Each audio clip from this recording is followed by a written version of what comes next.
Como sabéis, el tema que os proponemos es hablar de geopolítica y retos globales.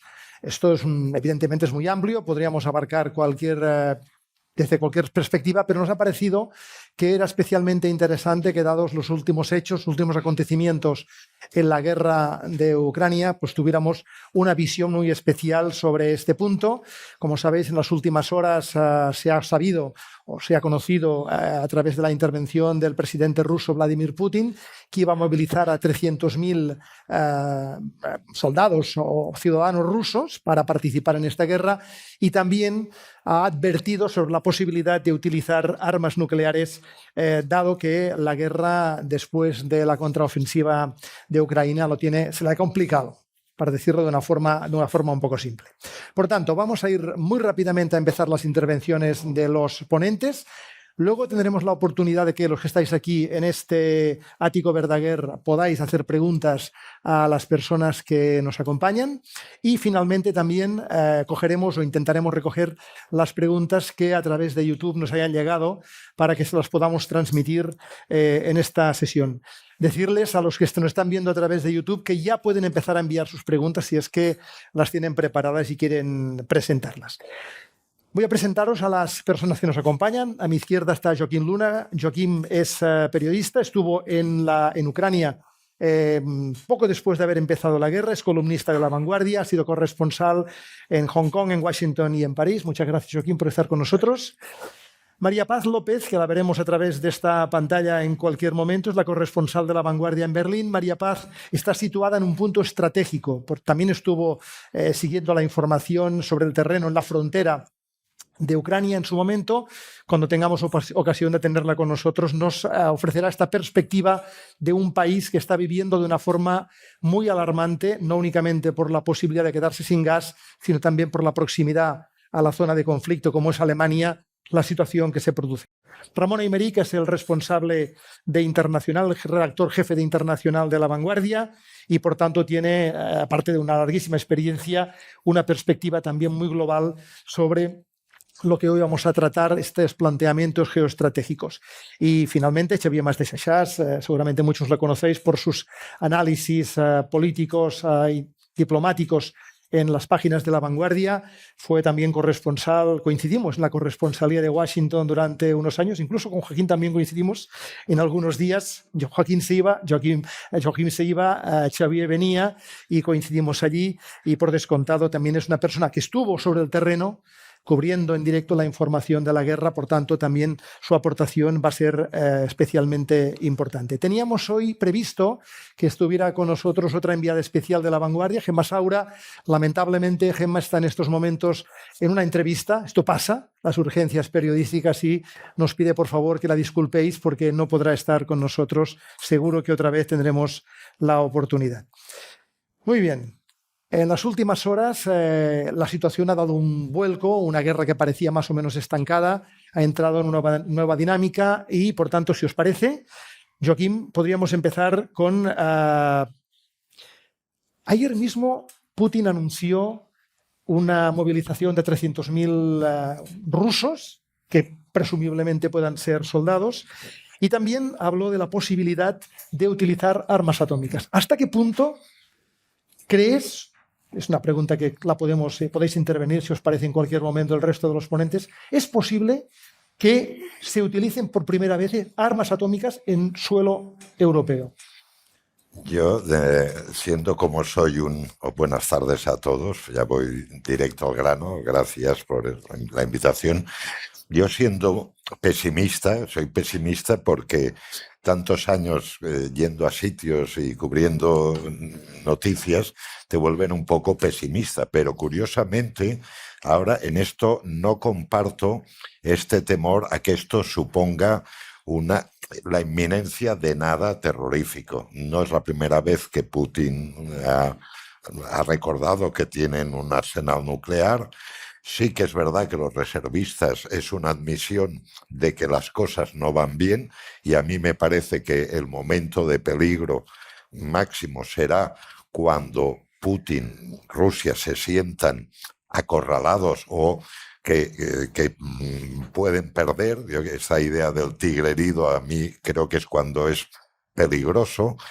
Y es evidente que la guerra ya empezó, no siguió el guión que ellos tenían. En Kiev ellos pensaban que podrían descabezar rápidamente al gobierno ucraniano, no fue así. Y yo creo que estamos en una fase, me temo que aún hay guerra para largo. Yo no estoy seguro que el tiempo vaya en contra de Putin, al contrario, habrá que ver el invierno que tenemos, cómo se reacciona. Y yo creo que es pronto para pensar en una victoria. Pero, ya digo, yo tiendo a rebajar esta amenaza nuclear, creo que es recordar lo que hay, ¿no? Esto es lo que hay y que nadie olvide en un momento de euforia que nosotros tenemos. Él, además, creo que viene a decir que si nos atacan con armas nucleares, responderemos. Y no voy de farol. Es evidente que si les atacan, no van de farol. Pero yo creo que es un momento de crisis, pero que forma parte aún de una guerra que para mí aún va para largo. Ramón, añadiendo o completando un poco la pregunta que le hacía a Joaquín, existe también una movilización de 300.000 soldados. Esto hasta este momento no se había producido. Es cierto que el ejército ruso es una mezcla de profesionales y reclutas, pero estamos hablando de muchísima gente. Inmediatamente se ha producido una reacción, teniendo en cuenta que es una dictadura pues bajo control, por decirlo de alguna manera, pero mucha gente está marchándose del país. ¿Hasta qué punto pensáis que esto, el hecho de utilizar, digamos, soldados reclutados de la población puede tener o puede desestabilizar la fuerza de Putin? Putin dijo que esto no era una guerra, que esto era una operación especial, como la que solían hacer los rusos habitualmente, por lo tanto era una cosa que no tenía que afectar a la población rusa.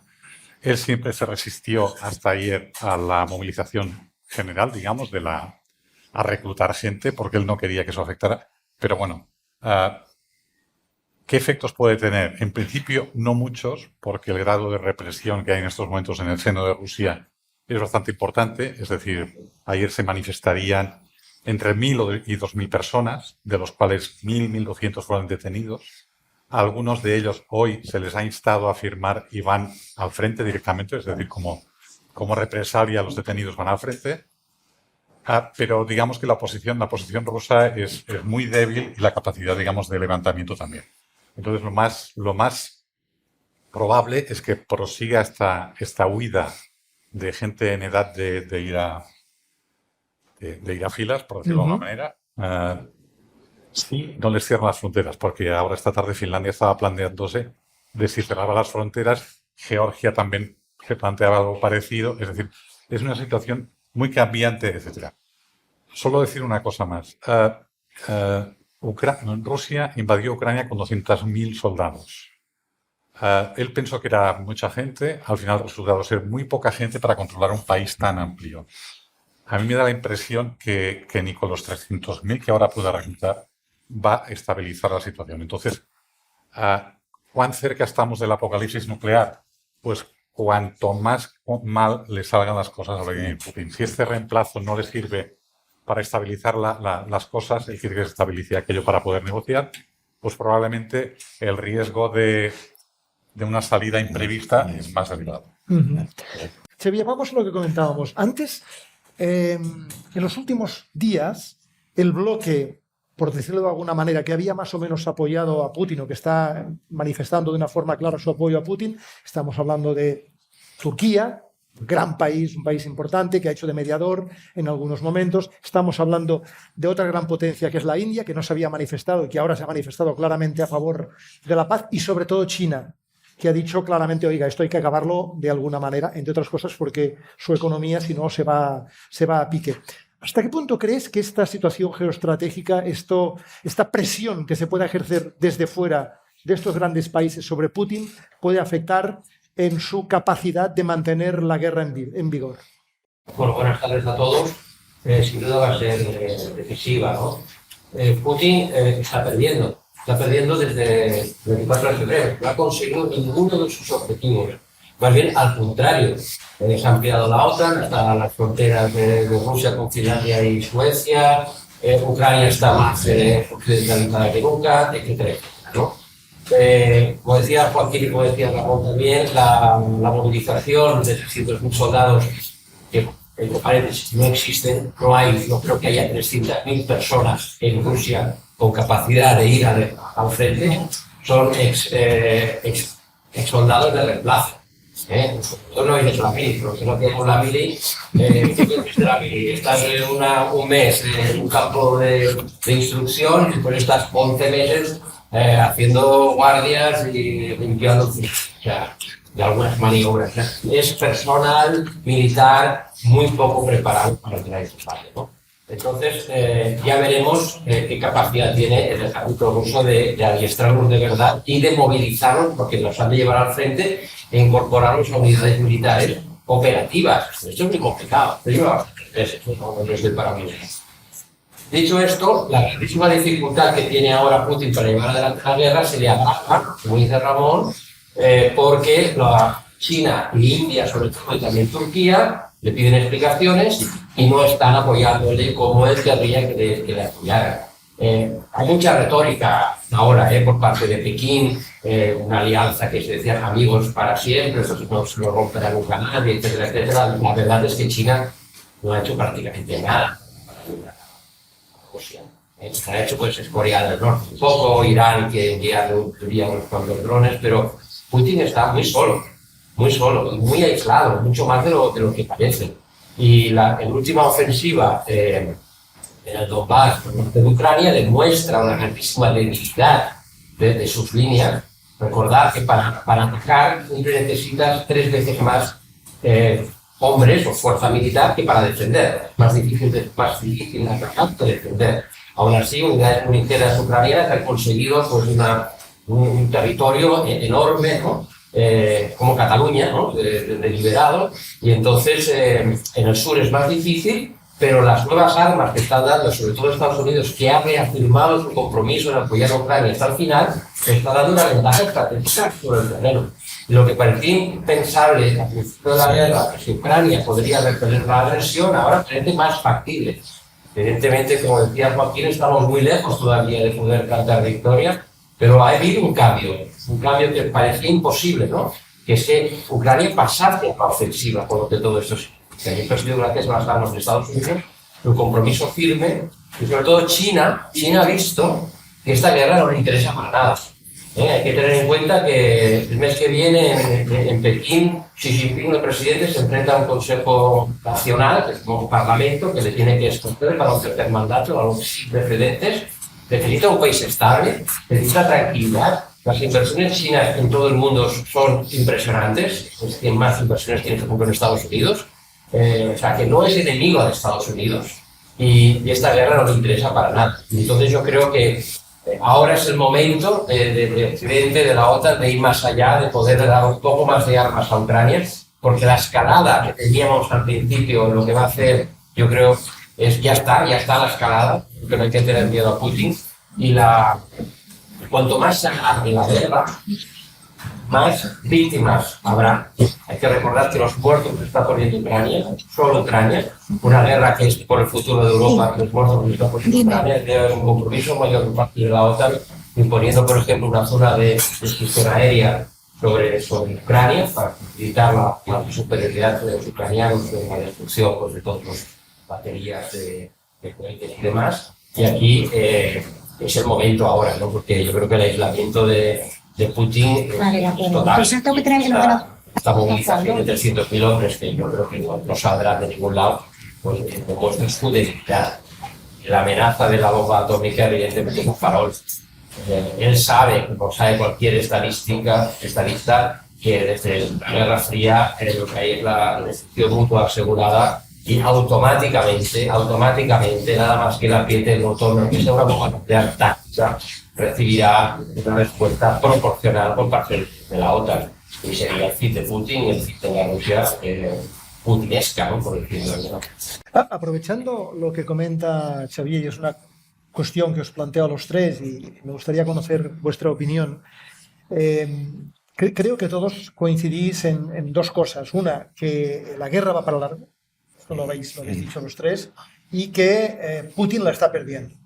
La cuestión es, ¿el final de la guerra puede ser la renuncia de Putin a los objetivos que se había planteado? ¿Puede hacer esto? ¿O si hace esto es un líder acabado? ¿Empieza Joaquín? ¿O Ramón, tú comienzas tú? No, a ver, lo que pienso es que el mayor peligro que puede haber en el caso de que Putin no consiga sus objetivos, que como contaba Xavier, los tiene muy lejanos, el principal problema es que desde el principio se dijo que esta era una guerra de Putin, era un hombre obsesionado, resentido, etcétera, etcétera, pero yo más bien parece que es una guerra de una generación concreta, es la generación que vivió el vacío del hundimiento de la Unión Soviética. Entonces, alrededor de Vladimir Putin hay sectores importantes del ejército, del alto funcionariado, de los servicios secretos, mucho más radicales que él en este aspecto. Es decir, la movilización que ayer ordena ya se la pedían desde hace tiempo. Entonces, yo creo que el verdadero peligro, si Putin no consigue esto y se le ve ciertamente inactivo, que no se le da una salida honorable, también es una manera de decirlo, es de que se pueda producir un golpe, pero no de los amigos, no de los sectores más liberales del régimen ruso, sino, digamos, de los sectores más radicales que siguen negándose a entender pues, que no son una superpotencia como ellos quieren pensar. Supongo que para esto habrá que esperar, como tú has dicho, que pase el otoño y ver qué efectos tiene la guerra híbrida, digamos, el chantaje que mantiene sobre Europa desde el punto de vista de la energía. Ver si las sociedades europeas seremos capaces de aguantar y seremos capaces de no presionar a los gobiernos para pedirle a Zelensky que se rinda, que ese es el gran peligro y este es el gran objetivo o el gran deseo que tiene Vladimir Putin, de que Europa se asuste con el frío, se asuste con la escasez energética y tiremos la toalla. Y le pidamos pues, a Alemania y a Francia que le pidan a Zelensky que pacte y negocie algo. Pero si esto no ocurre, y tiene todos los números para no ocurrir, ya que hemos llegado hasta aquí, lo que se abre es un periodo muy incierto dentro de Rusia. Yo la veo cada vez más un poder inestable. Mucho más. A mí me parece que pasa muy a menudo con las zonas del mundo que no son las nuestras, Occidente, pasa el mundo árabe, con China. Hacemos unos análisis con mentalidad y una información que es un poco la que nos conviene. Hoy puede parecer que Putin está débil, que tiene en Rusia contestación. Mi impresión es que al contrario, Putin está fuerte, ha construido un régimen en el que es muy difícil que alguien trate de conspirar contra él. El régimen lleva ya años y es muy sólido.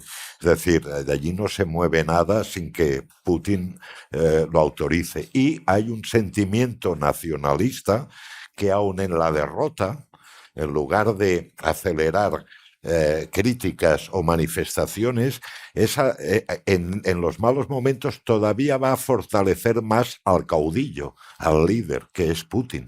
Y esto ha pasado en los países autoritarios, siempre pasa. Solo una derrota flagrante, tipo la que tuvo Saddam Hussein, haría que a lo mejor Putin cayera. Yo creo que el nacionalismo ruso está muy arraigado. Ayer tiene mérito, muchas personas que salieron a manifestarse, pero son personas que no llegan ni a juntarse en una plaza. O sea, en cuanto salen de la boca del metro, ya les está esperando la policía, los detienen y se van.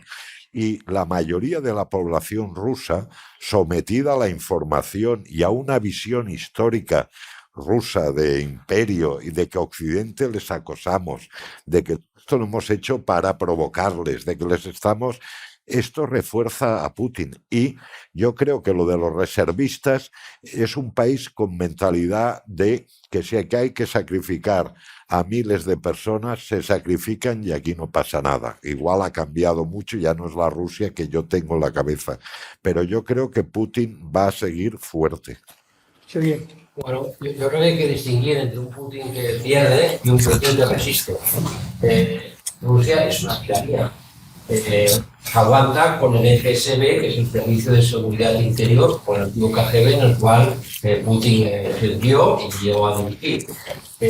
Hay una estructura vertical en Rusia muy sólida con Putin, gracias a los servicios de seguridad, también del ejército.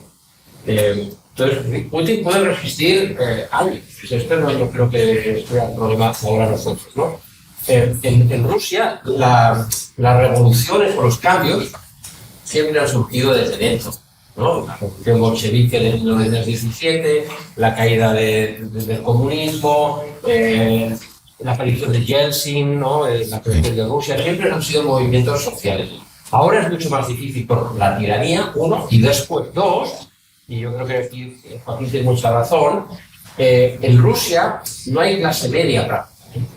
La clase media, hablo con todos vosotros, ¿no? Salió corriendo nada más que se empezó la guerra. Y cálculos de hasta 200 o 300.000 personas que se fueron de Rusia nada más que empezó la guerra. Ahora vuelven a salir todos los que pueden. Pero esto, como decía Joaquín, al final es poca gente.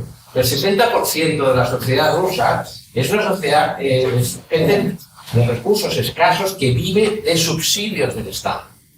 Uno de los grandes éxitos que ha tenido Putin en Ucrania, en la parte ocupada, es el reparto de subsidios. Entonces, para un ucraniano ocupado por Rusia y automáticamente ciudadano ruso, que le dan un pasaporte, le dan una pensión superior a la que cobraba el ucraniano.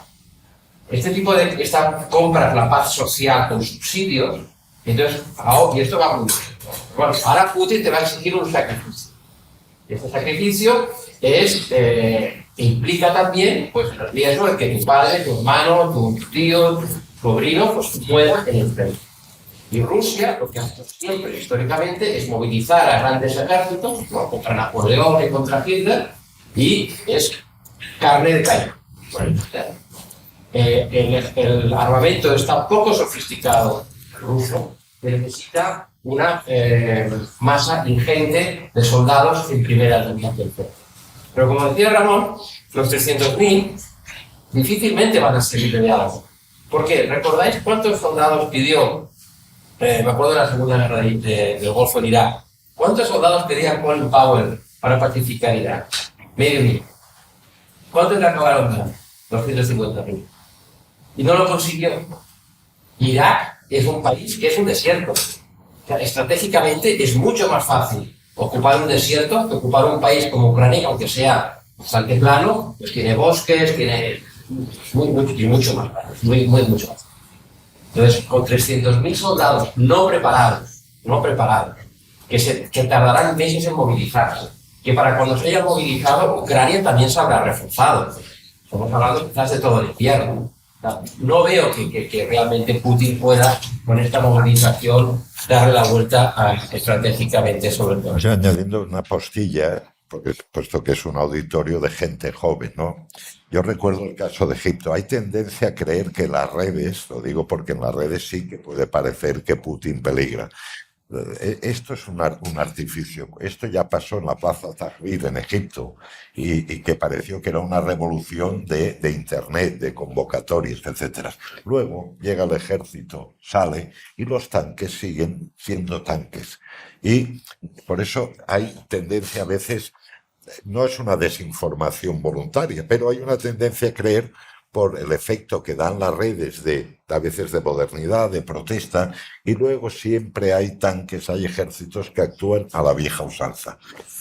Sí, hay un elemento más que quería poner encima de la mesa que se refiere ahora Xavier hablaba de que la mayor parte de la población o buena parte de la población rusa es una población subsidiada y que vive gracias a los subsidios que les da el gobierno. Este dinero sale básicamente de un monocultivo económico que es el gas y el petróleo.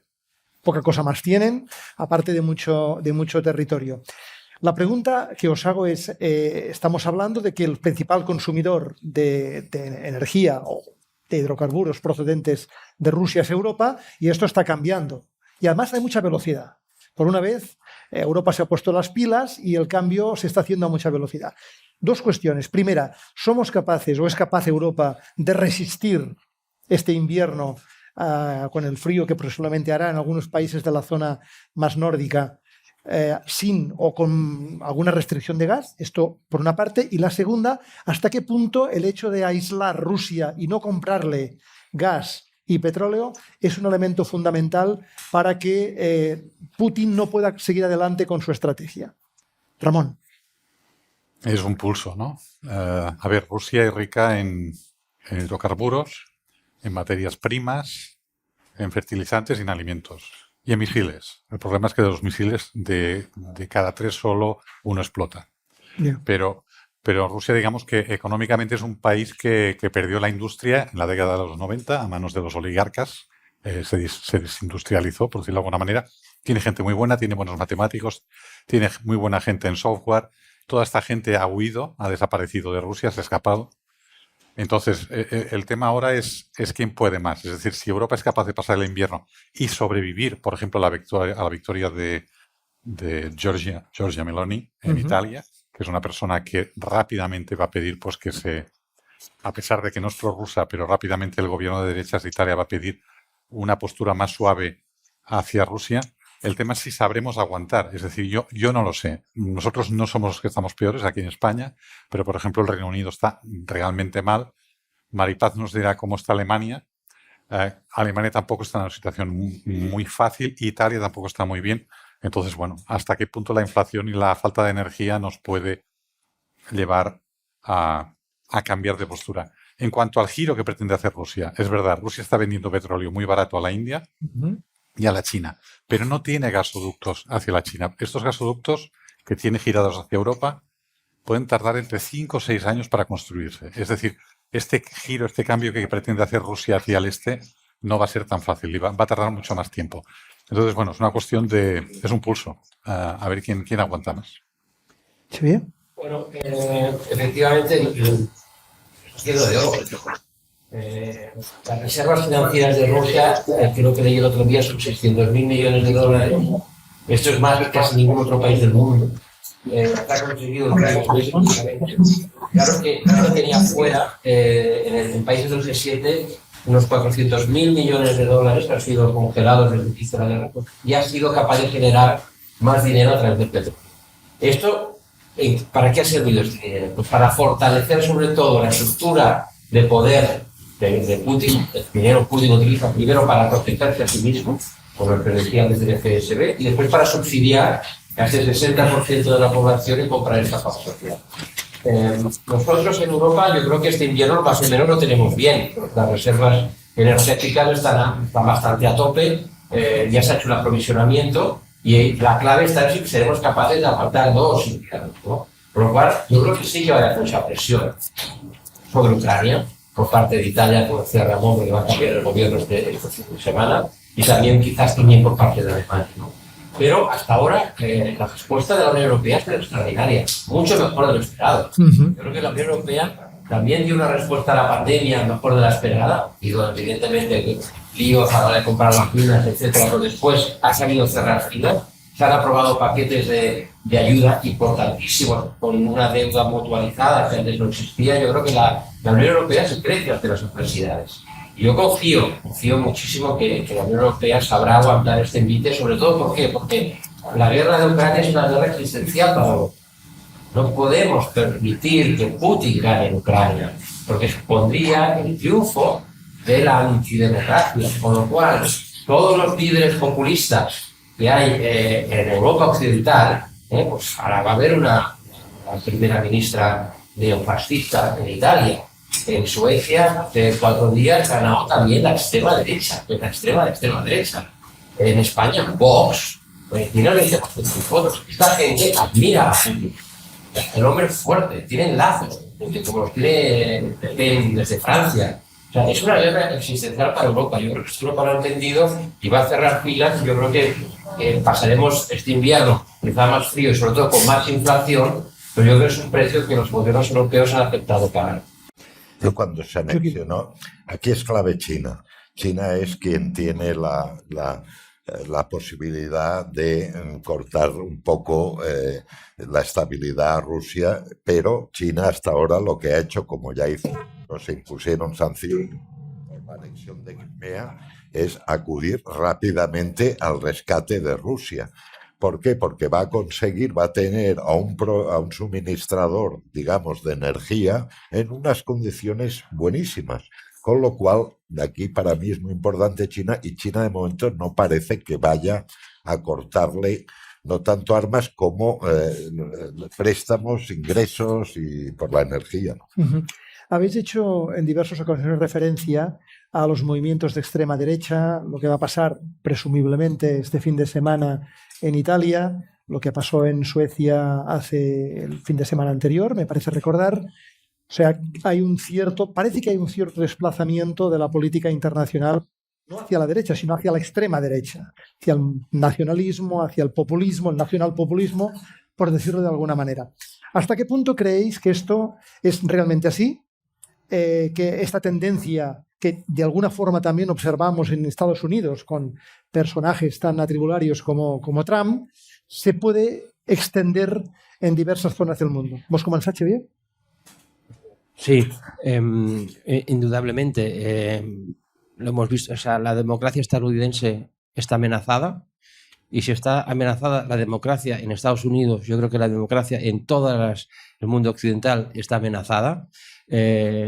La fortaleza de las instituciones determinará si estos populistas, estos neofascistas consiguen afianzarse en el poder.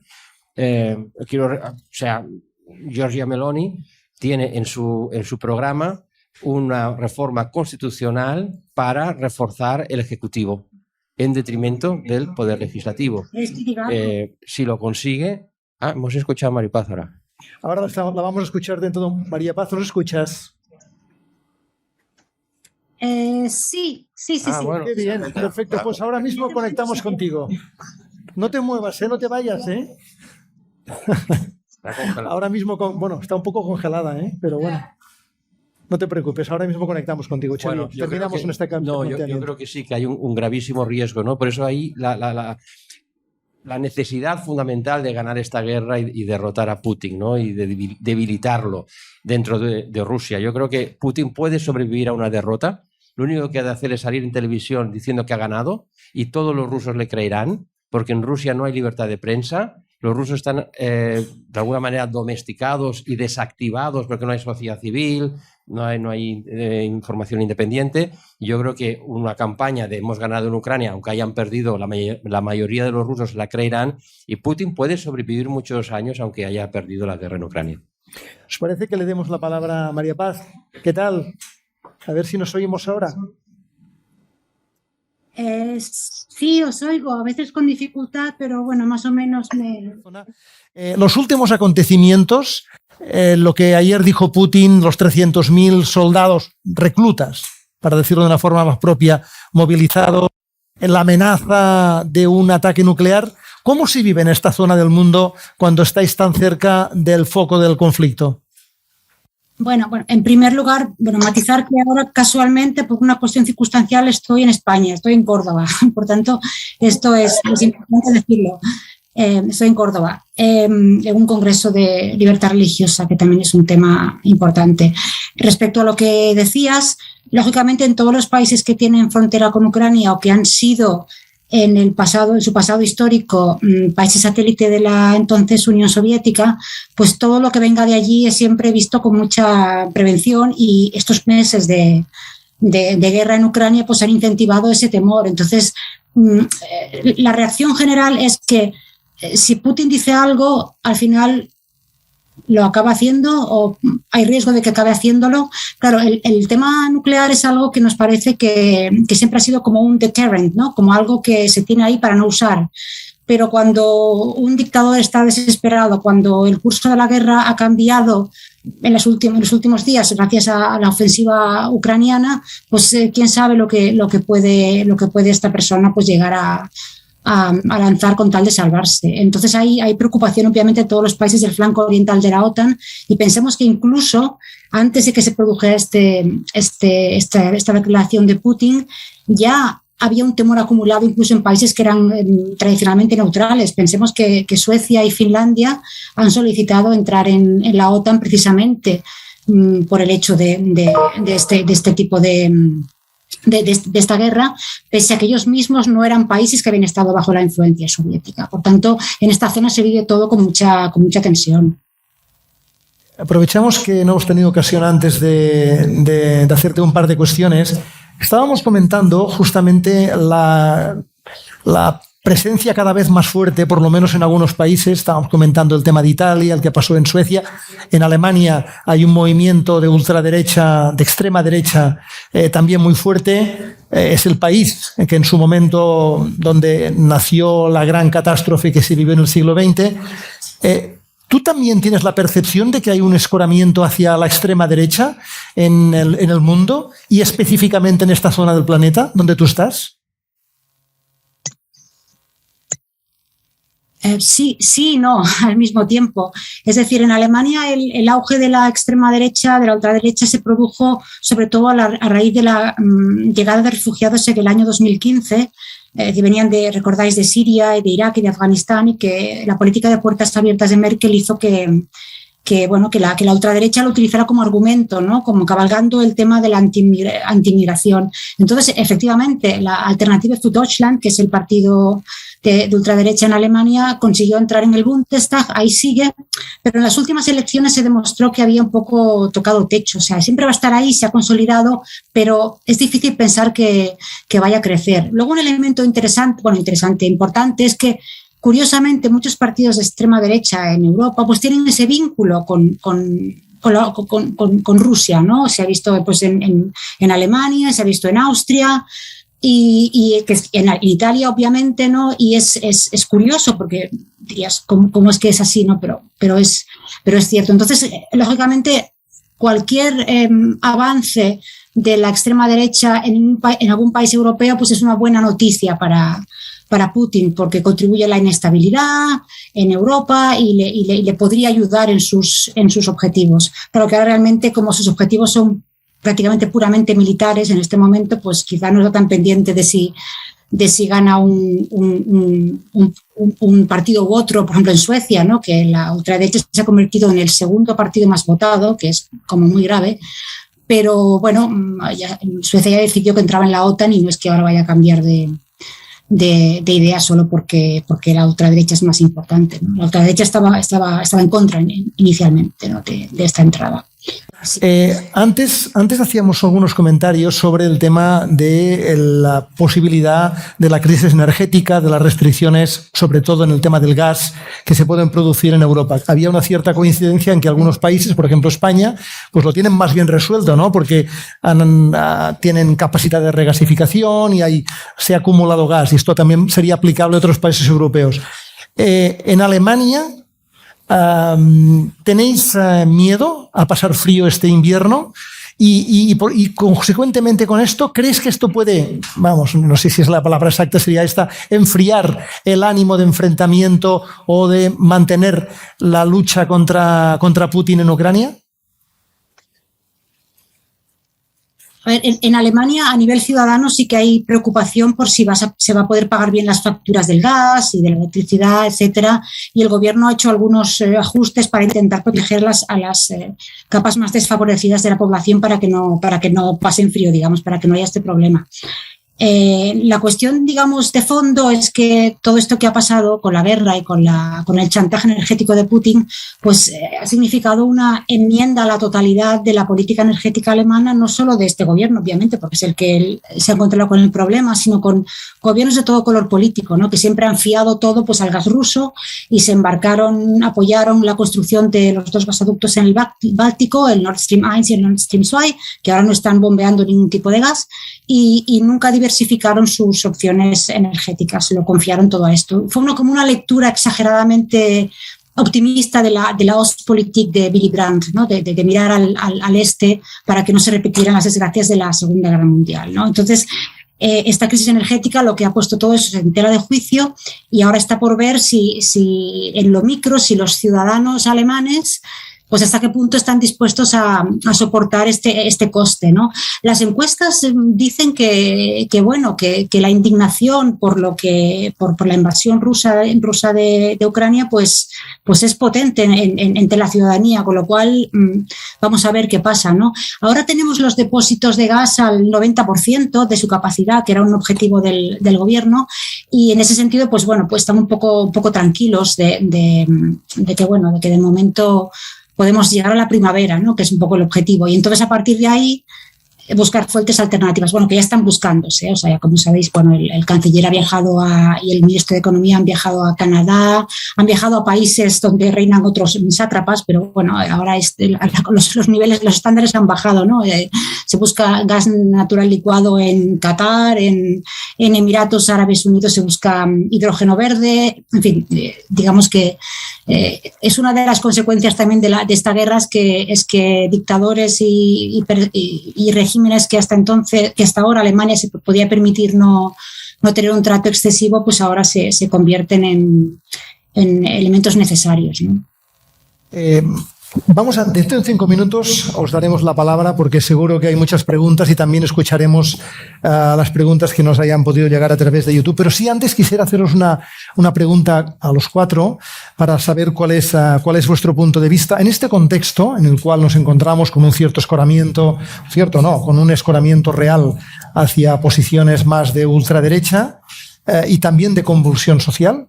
La posibilidad, como decía ahora María Paz, de que este invierno pues se pase frío en algunas zonas y están intentando los gobiernos que esto no sea, suele ser caldo de cultivo de ciertas reacciones de ciertos movimientos sociales. Algunos de ellos la raíz de las grandes catástrofes, alguna de las grandes catástrofes del siglo XX. ¿Hasta qué punto pensáis que estamos en esta encrucijada, en este momento de clave para decidir hacia dónde se puede decantar el mundo en los próximos meses?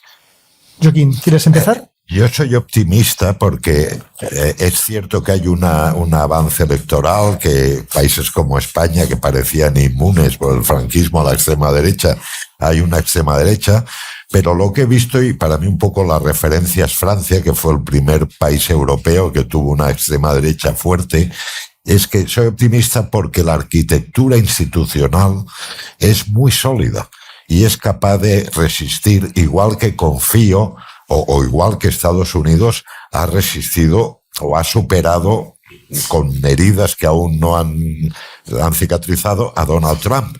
Por tanto, yo creo que evidentemente es no es algo bonito y es inquietante, pero mientras no haya unas crisis económicas, sociales, que por ahora no las veo, yo creo que es asumible y se puede soportar.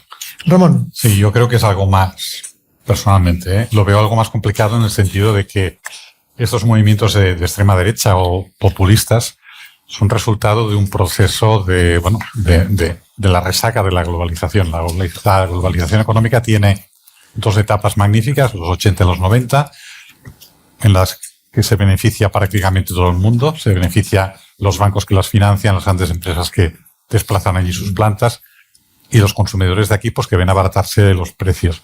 Pero hacia los años 2000-2010 se empieza a ver que también hay perdedores y sobre todo están en una clase media que se va deteriorando. Es decir, empieza a haber una sensación por parte de una parte importante de la población de que los gobiernos no hacen nada por ellos y que se sienten atrás. Es decir, hay un cambio de expectativas, hay un pesimismo, sobre todo es muy europeo esto, pero también es americano, en el sentido de que nuestros hijos ya no van a vivir como hemos vivido nosotros. Esto, evidentemente, está equivocado, pero está muy enraizado.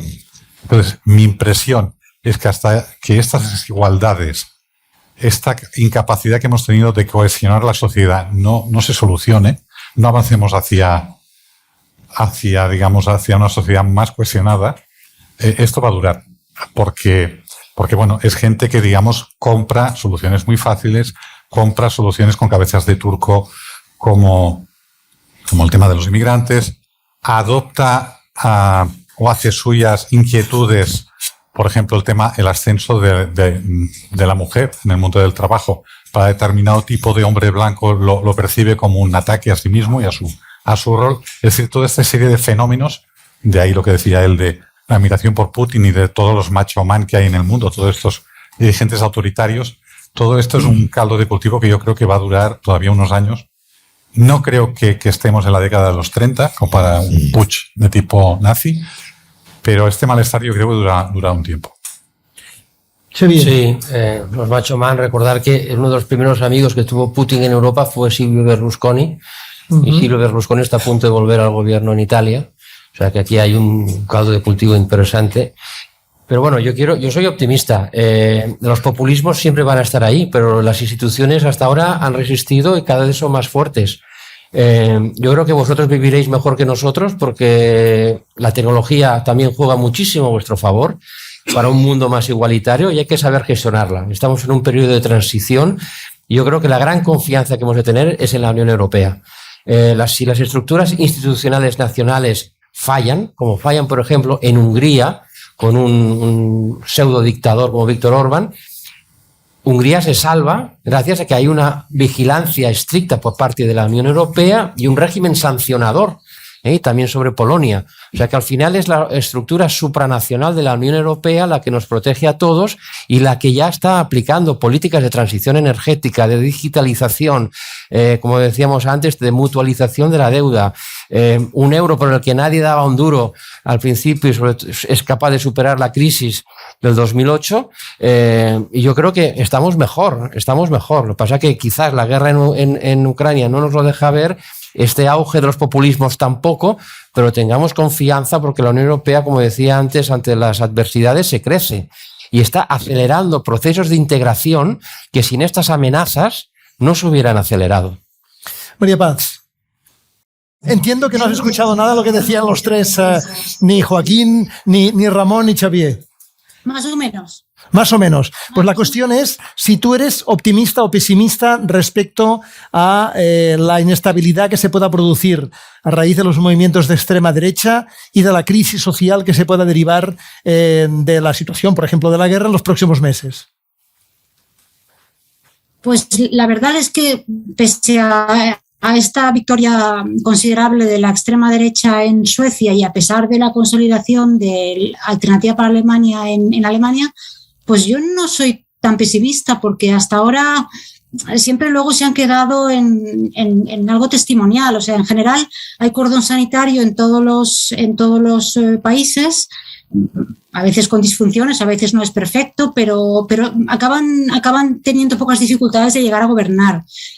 Sí, es verdad que influyen en la agenda electoral, parece que marca muchos temas y que hace que otros partidos se crispen un poco, pero yo no soy especialmente pesimista con esto. A ver, hay que ver ahora qué pasa en Italia el domingo, si Giorgia Meloni gana, ¿no? Pero quizá incluso si gana, el nivel de las necesidades de negociación igual acaban haciendo que no sea tan terrible como podría parecer. Vamos a ver, ¿no? Pero yo en general no tenía más miedo, insisto, estaba más preocupada después de la crisis de 2005, el tema de la migración y con Trump en Estados Unidos, que era como un gran alimentador de la tendencia, ¿no? Pero al desaparecer Trump, digamos, el nivel de referencias y luego también, desde luego, el tema de Francia, ¿no? Que claro, que hemos tenido Frente Nacional allí, que ahora se llama Reagrupación Nacional, durante muchos años, siempre con buenos resultados electorales, pero cuando llega el momento de la verdad, pues las segundas vueltas o lo que sea siempre acaban siendo apartados del poder, ¿no? Del poder importante. Así que no, en esto no soy particularmente negativa. Me preocupa más otro tipo de cuestiones, digamos, como por ejemplo que las personas que se queden fuera del sistema debido a la guerra, ¿no? Que no puedan pagar sus facturas de gas, etcétera, que ese tipo de personas simplemente salgan de la política, o sea, dejen de votar, dejen de participar, adopten y se decanten por otras vías, ¿no? Pero justo el tema de la ultraderecha, pues no necesariamente. No soy pesimista. Como veis, en el Grupo Godó somos todos muy optimistas. A pesar de la que está cayendo, resulta que somos optimistas. Yo, por cierto, le he dado cuenta ahora, a María Paz le he dicho que estaría jugando con marcianitos. Estos señores que son provectos, iba a decir ancianos, no, pero veteranos, y yo mismo sabemos lo que es. Imagino que aquí nadie sabe qué es eso de jugar con marcianitos, ¿verdad? No, claro, la cara que han puesto es evidente que no tienen ni idea. Es una cosa que hacíamos antes, que jugábamos unas partidas, estas cosas tan modernas de ahora de los ordenadores. Antes se llamaban marcianitos. Con esto empezó todo. Con esto empezó todo. Pero para vosotros es otra historia. No os preocupéis que no os perdéis nada. Que si os perdéis alguna cosa, si no hacéis alguna pregunta a las personas que nos acompañan, haremos el turno, por favor. Os ruego que os presentéis Y la pregunta muy corta.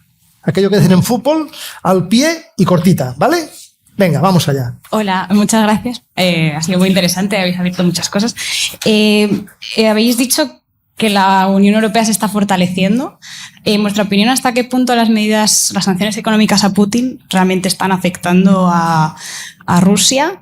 Y si China comerciase mucho con Rusia y comprase sus hidrocarburos, ¿Europa se atrevería a imponer medidas económicas a China o eso sería un problema? Rápidamente, Ramón. ya lo hace, ya compra hidrocarburos. Es decir, las sanciones no son digamos, por comprarle desde el punto de vista de China petróleo o gas a Rusia.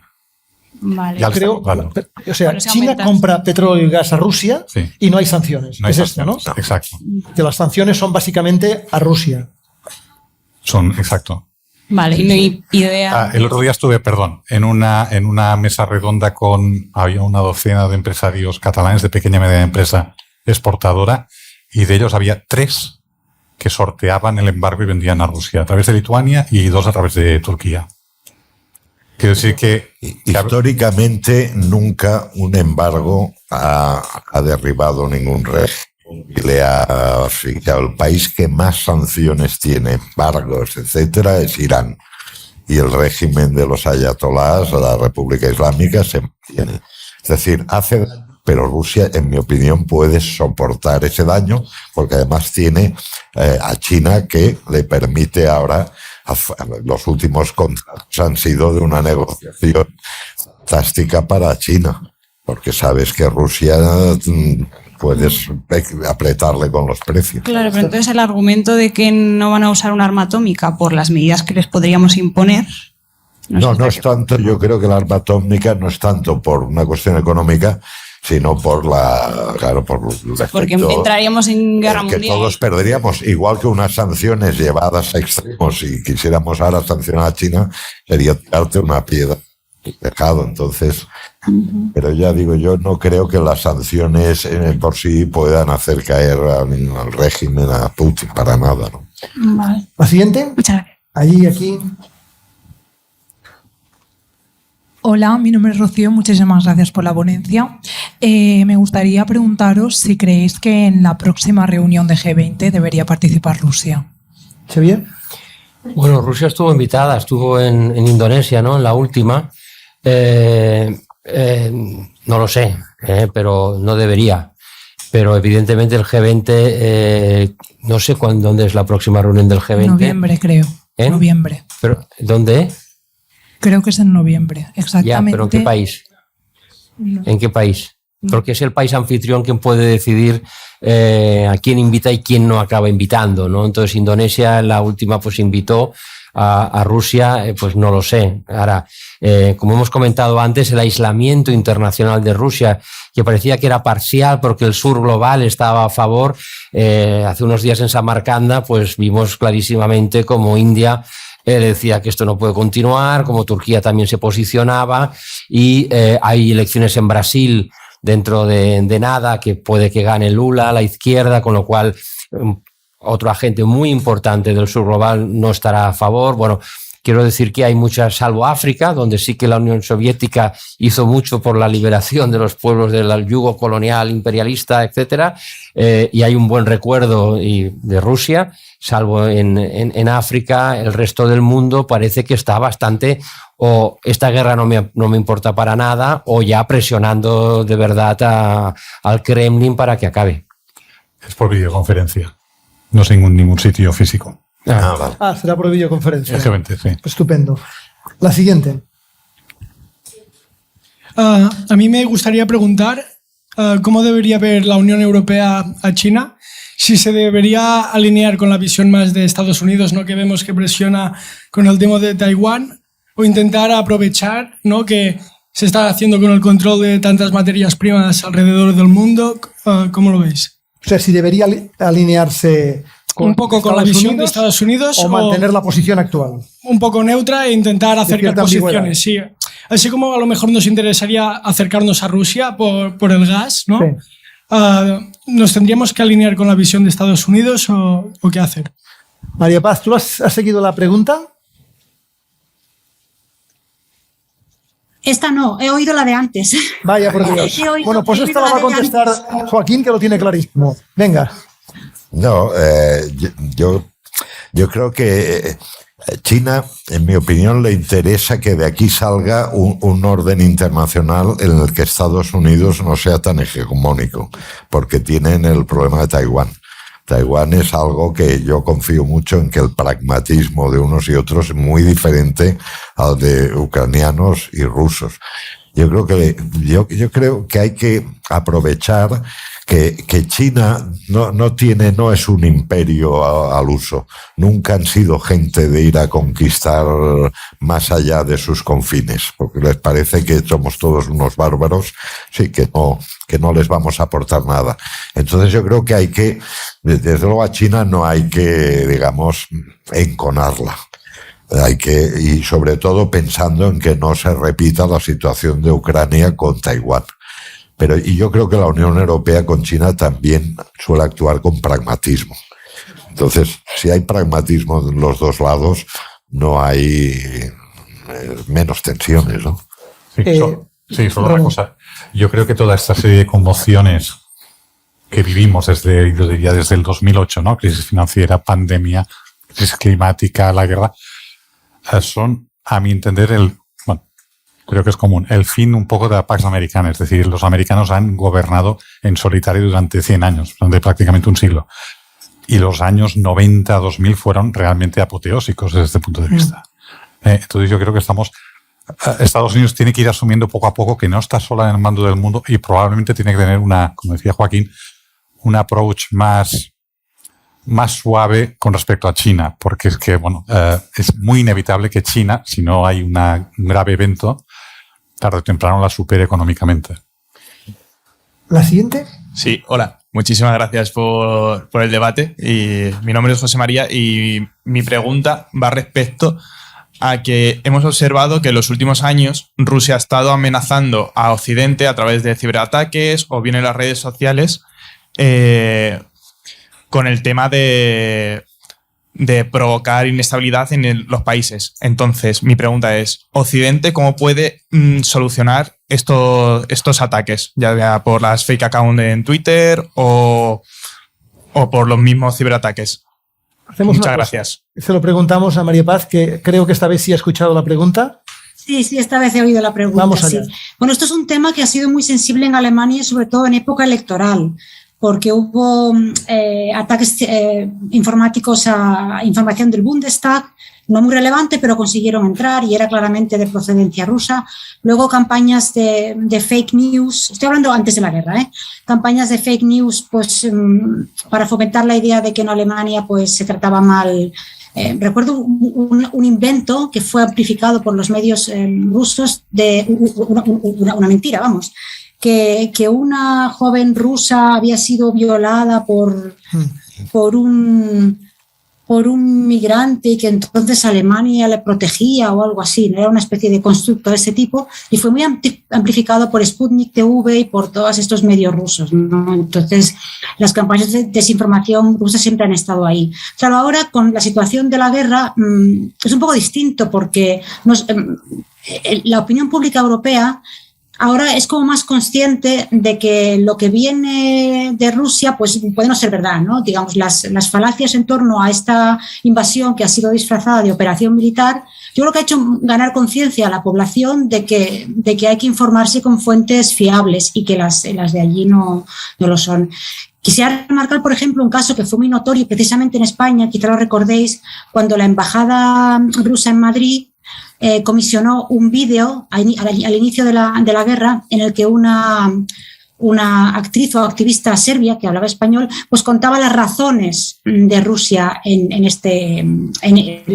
los motivos de Rusia para ver, digamos, hecho esta supuesta operación militar. Y entonces eran unos argumentos tan falaces, tan exagerados en su propia categoría de fake news que produjeron el efecto contrario. O sea, poníamos ese vídeo pues para decir, pero ¿cómo es posible, no? Que alguien diga esto y que espere que una audiencia española se lo crea a estas alturas, ¿no? Quizá hace, no sé, 3 años algún tipo de desinformación rusa hubiera colado mejor. Ahora creo que la desconfianza es muy grande y en ese sentido, por ejemplo, es como un cambio de paradigma.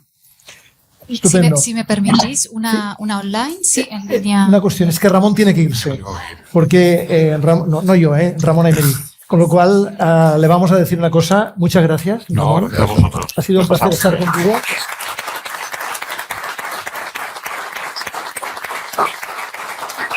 Es lo que tiene ser un jefe que tiene que ir a cerrar el periódico de mañana, con lo cual no le queda más remedio que irse.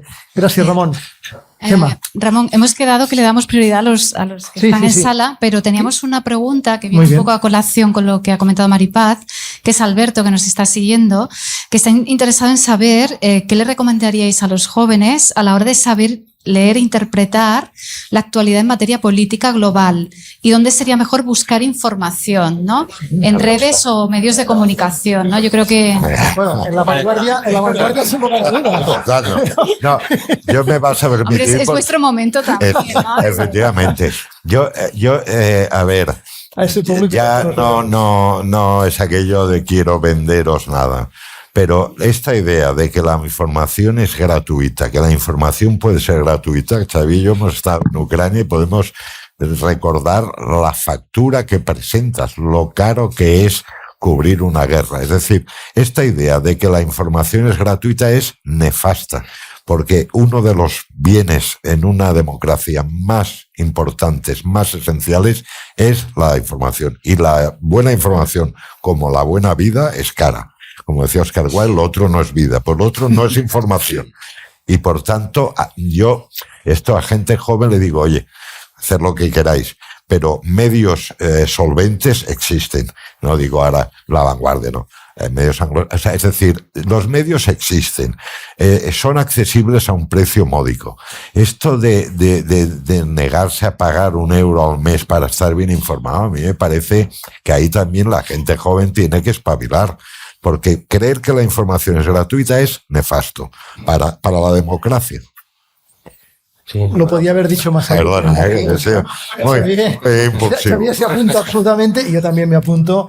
Sí, es verdad, porque a veces cuando hacemos encuentros de este tipo con gente joven y preguntas, no lo haría. ¿Lo hacemos? ¿Preguntamos? ¿Aquí quién lee periódicos cada día? Bueno, sí, hombre, ya. Pero no estamos en el 50%. En una audiencia, digamos. En una audiencia de gente de nivel, por decirlo de alguna forma, medio alto. Si esto lo llevamos a una audiencia, digamos, diferente a la vuestra, de no gente tan formada, seguramente que la cifra sería, tenemos experiencias de hacerlo, mucho menor. Y abundando en lo que decía Joaquín, es un tema, que evidentemente nosotros nos ganamos la vida con esta historia, porque si alguien no compra periódicos o no escucha la radio, pues la verdad es que nuestro modus vivendi se acaba, ¿no? Pero sí que es muy importante buscar cualquiera, el que queráis, pero buscar los medios donde la información sea la correcta. Y la inmensa mayoría de las veces, por no decir siempre, lo que es barato siempre acaba saliendo muy caro. El hecho de que tengamos enviados especiales como Xavier, como Joaquín, como Gemma, que también había estado aquí hoy, o como en su momento, o como tengamos a Maripaz en Berlín, esto no es evidentemente una decisión que se toma en un momento determinado en una empresa o en un grupo de comunicación. Es una estrategia de hace muchísimos años en que tienes un compromiso con la persona que te lee cada día. Claro, si acaba resultando que tiene el mismo valor leer el flautista del atardecer que leer en La Vanguardia, tenemos un problema. Pero es un problema no tanto por nosotros y por un grupo como nuestro, sino es un problema de calidad democrática, de concepto de lo que entendemos por calidad democrática. Y aquí sí que, perdonadme, pero os toca a vosotros. Nosotros no podemos hacer nada. Podemos hacerlo mejor, intentar hacerlo mejor cada día. Pero que vosotros hagáis si me permitís, pequeño esfuerzo para estar bien informados, sí que os toca a vosotros y a la gente con la cual tengáis la posibilidad. Después de este rollo, creo que daba una pregunta más. Perdón. Yo sí. Bueno, yo soy Javier. Muchas gracias por la ponencia. Yo os quería preguntar, porque habéis dicho que está creciendo la extrema derecha en Europa y, bueno, a lo mejor también en Estados Unidos. y Latinoamérica, ¿no? Que es otro continente que no hemos mencionado mucho. Habéis comentado lo de Lula da Silva. Bueno, ¿cómo veis los movimientos de izquierda en Latinoamérica? Lo que ha pasado en Chile, que no se ha aprobado la nueva constitución, en Colombia con Petro. Bueno, pues, ¿creéis que está fallando un poco la izquierda en Latinoamérica? Qué bien. Bueno, yo creo que está naciendo una nueva izquierda. Yo creo que la izquierda bolivariana de Chávez y compañía está aniquilada. Bueno, veis cómo está Nicaragua, cómo está Cuba, cómo está la propia Venezuela. Yo creo que hay una nueva izquierda, una izquierda que quizás sea un poco más socialdemócrata. Fijaros en Chile cómo ha cambiado el gobierno después de perder el referéndum constitucional y cómo se ha abierto a aceptar, ¿no?, la participación de otras fuerzas que más de centro. Yo creo que es una izquierda más posibilista, más pragmática, menos ideológica. Yo creo que en octubre pues es muy posible que Lula da Silva vuelva a ser presidente de Brasil, lo cual en un segundo mandato quizás también tendremos la posibilidad de ver una izquierda también más socialdemócrata en Brasil. Yo creo que aquí hay un caldo de cultivo adecuado.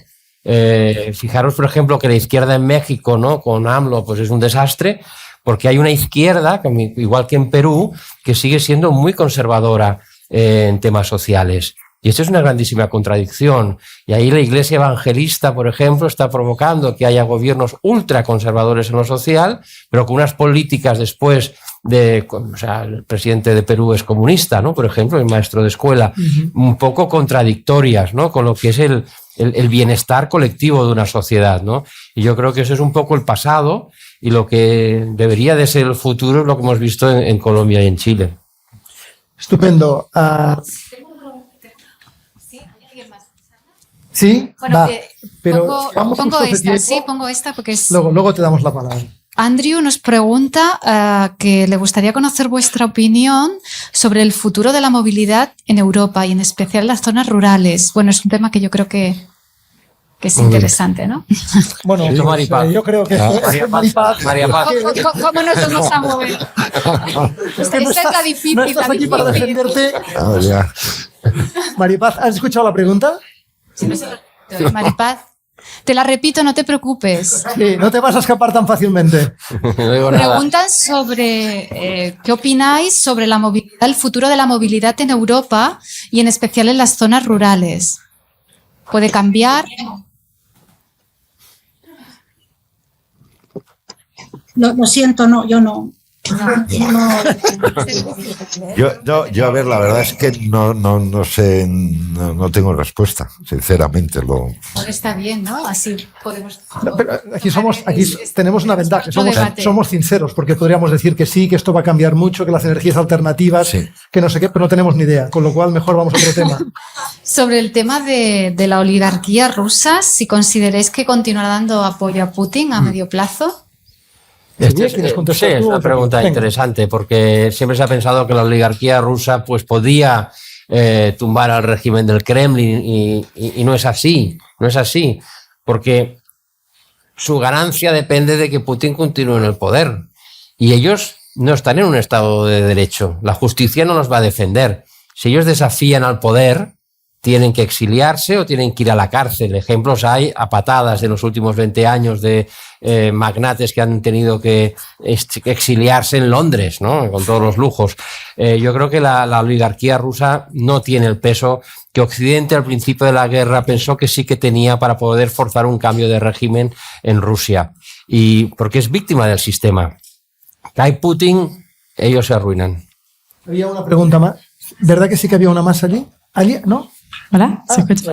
No te veía, perdón. Quiero retrasar la tarde. Bueno, muchas gracias y gracias también a la Fundación por darnos la oportunidad de estar aquí. Volviendo un poco al tema, ¿no?, de que la información no es gratuita.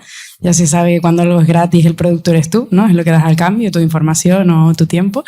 Entonces, bueno, yo creo que algo que nos está pasando mucho a los jóvenes es que ahora como más de un 60% de información que ves en el periódico, como sabes que no es gratis, te das cuenta que siempre hay alguien detrás, ¿no? Hay alguien que está patrocinando esta información y muchas veces pasa.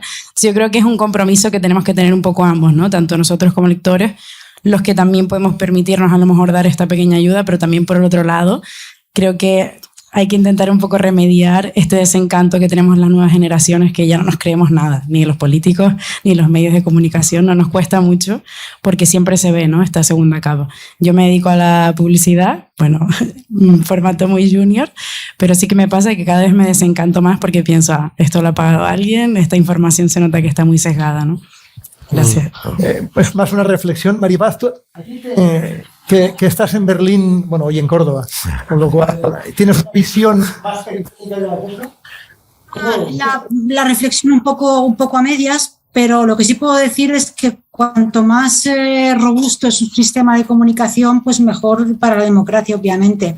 Alemania tiene la ventaja de que tiene grupos editoriales muy fuertes y entonces no van invirtiendo mucho en información, tienen enviados especiales en muchos sitios. Yo sí creo que le ha llegado el efecto de la falta de gas y la congelación antes de tiempo a Maripaz. Vamos a hacer una cosa. Estamos. Sí, hay una pregunta más, pero la última, ahora sí. Va, venga, la última. Buenas tardes. Nada, esta es, espero que corta, es un poco más periodística. Me da la impresión cuando leo los medios, de hecho trato de no leerlos últimamente por eso, de que es un tanto deprimente. Tanto el telediario como el periódico me resulta al final deprimente, está lleno de malas noticias. ¿Hay alguna razón estratégica de la empresa por la que se centra más en este tipo de noticias en vez de en las positivas, por ejemplo? Joaquín. ¿O Xavier? ¿Cómo queráis? Sí, bueno, lo negativo siempre vende más que lo positivo, pero no es algo que sucede ahora, es algo que siempre ha sucedido. La prensa amarilla que nace con los Hertz en Estados Unidos, con la guerra de independencia de Cuba, el amarillismo siempre ha vendido. Es una información muy fácil, muy barata, falsa, y vende mucho. Y esto ha contaminado a muchos medios de información general y contra ello hay que luchar. Pero yo creo que vosotros tenéis la suficiente inteligencia para distinguir lo que está bien de lo que está mal, distinguir una información correcta de una de que no es correcta. Yo creo que tenéis un espíritu crítico, habéis ido al colegio, habéis ido a la universidad, leéis libros, estáis informados, podéis distinguir y podéis premiar a los buenos informadores y castigar a los malos. Y es tan fácil como esto. Y entonces hay que poder leer un poco transversalmente. Y hoy en día, gracias a la tecnología, puedes leer un poco de un medio de comunicación y un poco de otro medio de comunicación. Las suscripciones yo creo que acabarán unificándose de alguna manera.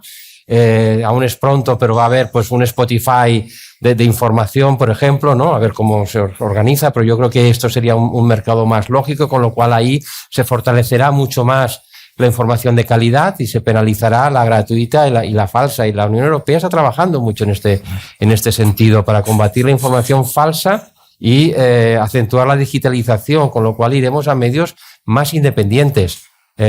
Cuanto más suscriptores tenga un medio de comunicación, más independiente del poder político y económico será, con lo cual más solvente será su información. Joaquín. No, yo siempre, esto lo que ha dicho Xavier, siempre ha existido. Quizás se haya exacerbado un poco por la cuestión de los clics, ¿no? Es decir, desde el momento en que se mide, es una medición de que, pues a veces es verdad que los titulares pueden parecer más exagerados, más alarmistas. Siempre ha sido un poco así, pero en un medio siempre hay historias también, digamos, bonitas, positivas. Nosotros somos conscientes que tampoco queremos todo el día considerar noticia a las cosas muy negativas. Pero, claro, queda mal que lo diga. Me parece que estoy vendiendo un producto, pero es que si tú vas a los buenos medios, el paquete que te dan, ahí entra tu rato de felicidad, de risas, de entretenimiento, de deporte, de cosas que te distraen.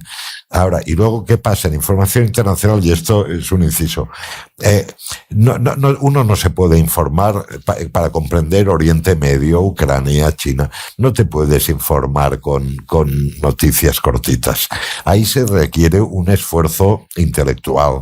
Y una de las maneras que se consigue es leyendo buenos artículos o buenas crónicas que no son cortas. O sea, creer que puedes explicar Ucrania a golpe de tuit o China o Oriente Medio, hay que poner un poco, hay que cambiar esta idea de, porque si no, si caemos ya en la gente joven, llega a la conclusión de que todo es mentira y no vale la pena informarse, las democracias van a sufrir. No ya los medios, que desaparecerían, pero es que también las democracias. Yo creo que hay y que los medios de comunicación tradicionales ya están.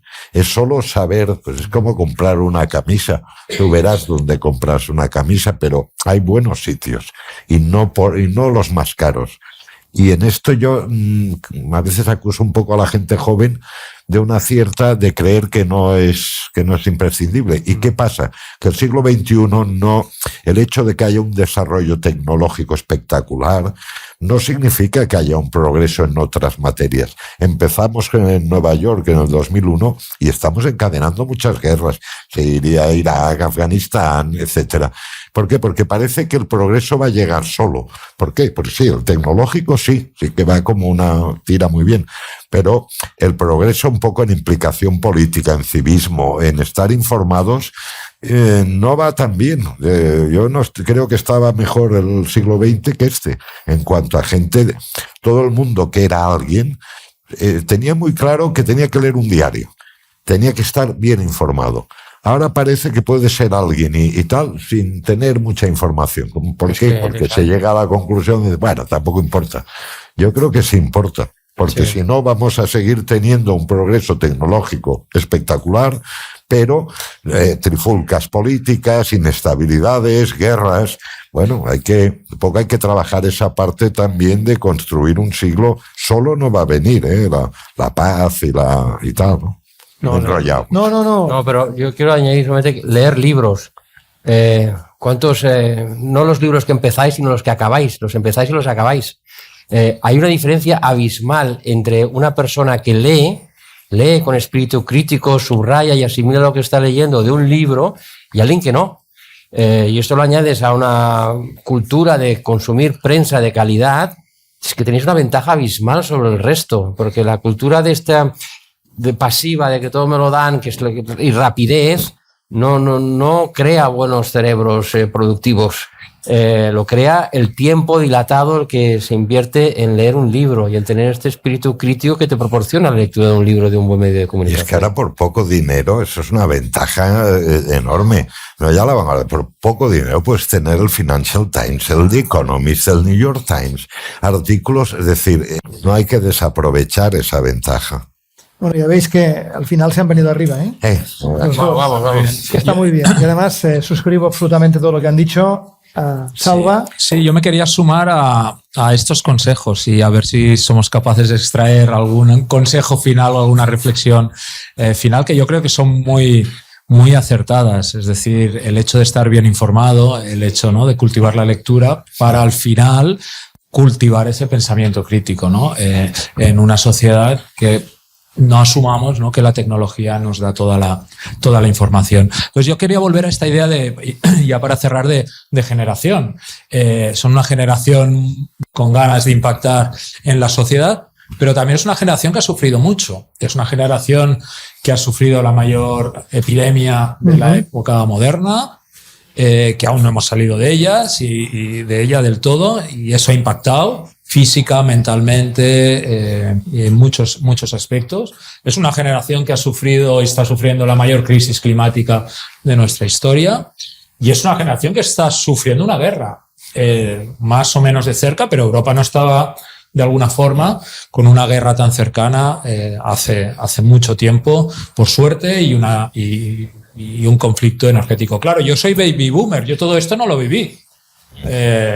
Yo viví una generación más cómoda y, por tanto, me gustaría ver si tenéis si os pudierais proyectar con vuestra experiencia y con vuestra interpretación de lo que está pasando a esta generación, si hay alguna reflexión adicional que pudierais transmitir a esta generación, que en parte tiene mucha ventaja sobre la nuestra, ¿no? Algunos podemos llegar hasta la X, pero de ahí no pasamos, no vamos al salto a la Y y a la Z. Pero que tienen unos conflictos que yo personalmente no había vivido a su edad, y yo creo que ninguno de nosotros tan de cerca, y además de forma tan concurrente, ¿no? Y eso les ha impactado, les está impactando, pero con ese optimismo del Grupo Godó, igual lo transformamos en nuevas oportunidades o en nuevas reflexiones, ¿no? Y le pediría a cada uno de vosotros una reflexión, un consejo. Bueno, pues lo primero es no tener miedo. No tengáis miedo a nada de lo que os propongáis. Decía Nelson Mandela que la vida que vale la pena vivir no se mide por los éxitos, sino por las veces que te levantas de tus fracasos, ¿no? Y yo creo que levantarse de un fracaso y otro fracaso y otro fracaso te da una vía directa al éxito, ¿no? Pero para eso hay que intentarlo. No quedarse en casa, no tener miedo a perseguir vuestros objetivos, sean los que sean, y que nadie os diga que no se puede, que sí se puede, ¿no? Y que por muy difícil que sea un proyecto, por muy difícil que os lo pongan, por un fracaso que habéis tenido porque no se planteó bien ese proyecto, volver a intentarlo con la experiencia adquirida en ese fracaso y iréis más lejos. Y así llegaréis a vuestro destino. Yo creo que muchas veces, frente a todo lo que oímos en la radio, en la televisión, leímos en la prensa, ¿no? Pues crisis climática, crisis de todo, crisis de todo. A ver, estamos en Europa. Europa es una sociedad del bienestar, es el mejor de los mundos posibles. Y aquí hay unos servicios sociales que os garantizan más o menos lo básico para el grueso de la población. Pues bueno, pues oye, pues a triunfar sin miedo, ¿no? Yo creo que el primero que hemos de sacudirnos es el miedo. Yo voy a hacer de policía malo. Estoy totalmente de acuerdo, la preparación, etcétera, pero a mí, por ejemplo, en Ucrania, tú lo viste, me sorprendió que la media de periodistas la media edad era muy elevada. Y yo, en la gente joven, que les veo muy preparados, los que suben, a veces echo de menos, y para mí es muy importante, yo por ejemplo a mi hijo se lo he inculcado mucho, que es la expresión deportiva de hay que meter la pierna. También uno también a veces se ha de comprometer muchísimo para conseguir lo que quiere. Nosotros somos de una generación que el trabajo estaba muy sacralizado. Lo primero era el trabajo, lo primero delante de todo, familia, todo por delante. Quizá éramos exagerados, pero sí que es bueno un poco mantener una cierta ética de compromiso muy profundo con lo que hagas, ¿no? Porque si no, y es extrañísimo, pero ya digo, en Kiev, en el hotel, la media era de 50 para arriba. No es normal. No es normal que estemos aún los veteranos arrastrándonos por las guerras. Y es que a veces a la gente joven yo le echo un poco meter la pierna, ¿no? Porque la cuadratura del círculo a veces es difícil. Yo siempre digo a los periodistas, oye, si quieres, digamos, llevar una determinada tipo de vida, está muy bien, pero tendrás que renunciar a determinados privilegios del periodismo. Ya entiendo que poner el trabajo por delante de todo es una idea antigua y que no se lleva, pero hay un poco, a veces también hay que hacer esos sacrificios personales y hacerlos si te gusta tu trabajo, el que sea.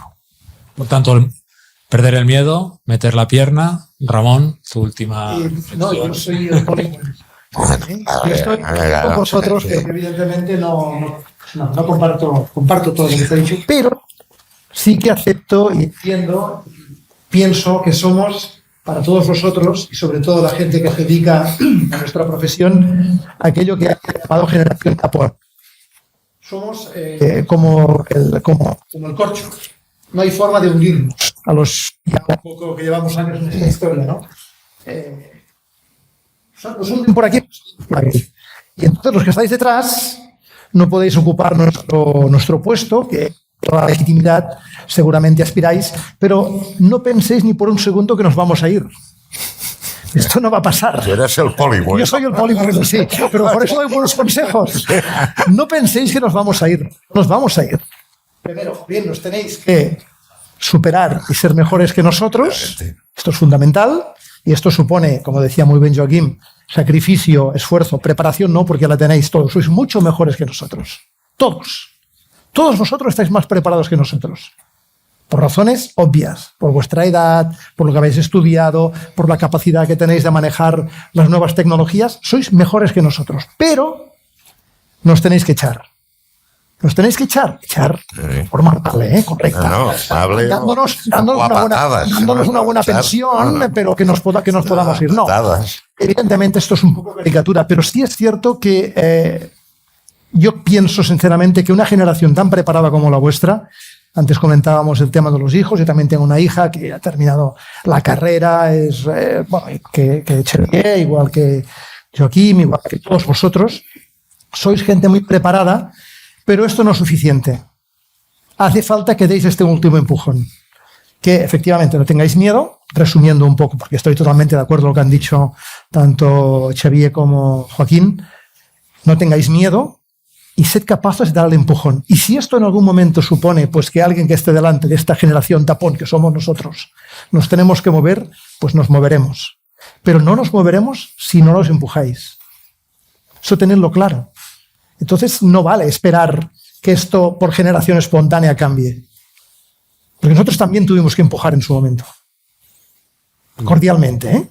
Y señores como Xavier o Joaquín lo hicieron con mucha amabilidad, pero todos tuvimos que ocupar nuestro espacio. Y a veces, en este sentido, sí que tengo un poco la sensación, como decía Joaquín ahora, que os falta este último punto. Esta aspiración, este hecho de decir, oye, yo esto lo voy a conseguir. No porque no tenga miedo, porque evidentemente no tenéis que tener miedo a nada. Vais a vivir mejor que nosotros. No tengáis ningún... Esto que dicen de que vais a... No es verdad. Vais a vivir mejor, seguro. Vamos, es que tiene que ser así. Tiene que ser así. No sé si no pasa aquí una desgracia nuclear, ¿no? Pero esperemos, como decía Asterix, esto no va a pasar mañana. Con lo cual, oye, no tengáis miedo, meted el pie, asumo lo que decían los dos, pero también tened la desvergüenza, en el buen sentido de la palabra, de empujar un poco. No pasa nada. Lo hemos hecho todos a lo largo de nuestra vida. Si ahora vosotros no lo hacéis, oye, los que estamos allí, pues, bueno, pero tampoco se está tan mal, ¿no? Como decía Xavier, vivimos en el mejor de los mundos, Europa es un continente fantástico y según qué trabajos, como tampoco descargamos en el muelle, pues, hombre, podemos aguantar durante muchos años. Dicho esto, sois los mejores, estáis muy preparados y seguro que vais a estar mejor que nosotros. Pero no tengáis miedo y empujad. Pues nos quedamos con estas palabras. Bueno, ahora no, ¿eh? No, ahora no, ¿eh? No. Tiempo. Un auténtico placer, un auténtico lujo. Gracias. Todo. Bueno. Muchas gracias, ¿eh? Gracias. Gracias.